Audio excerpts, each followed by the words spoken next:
भारत, जो अपनी समृद्ध इतिहास और संस्कृति के लिए प्रसिद्ध है, उसकी एक गहरी जड़ें वाली कानूनी परंपरा भी है।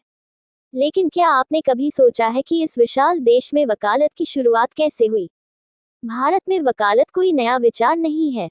मनुस्मृति और अर्थशास्त्र जैसे प्राचीन ग्रंथों में शासन और न्याय के नियमों का उल्लेख है।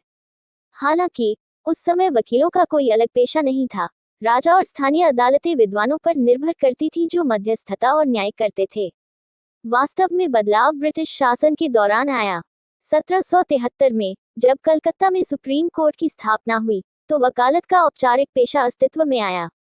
ब्रिटिश कानूनी शिक्षा ने वकीलों के लिए औपचारिक प्रशिक्षण की शुरुआत की, जिससे भारत में आधुनिक वकालत का जन्म हुआ। कई प्रमुख व्यक्ति जैसे महात्मा गांधी और डॉक्टर B.R. अम्बेडकर ने वकील के रूप में प्रशिक्षण लिया। उन्होंने सिर्फ कानूनी लड़ाइयां ही नहीं लड़ी, बल्कि देश के भविष्य को भी आकार दिया।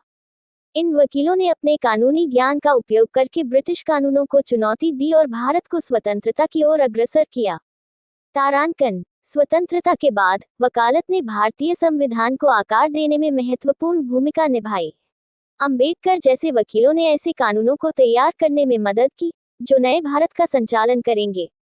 अब वकालत व्यक्तिगत अधिकारों की रक्षा, न्याय सुनिश्चित करने और लोकतंत्र को बनाए रखने का एक शक्तिशाली उपकरण बन गया। आज ये पेशा बहुत तेजी से बढ़ा है।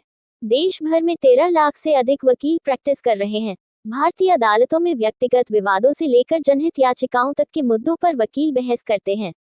ये पेशा निरंतर विकसित हो रहा है। कानूनी सुधारों और डिजिटल वकालत के साथ इसमें नई दिशा आ रही है। प्राचीन परंपराओं से लेकर आधुनिक न्यायालयों तक, भारत में वकालत की यात्रा न्याय की ओर देश के निरंतर प्रयासों को दर्शाती है। और यह यात्रा आज भी नई पीढ़ी के वकीलों को प्रेरित करती है, जो सच्चाई और निष्पक्षता के लिए संघर्ष कर रहे हैं।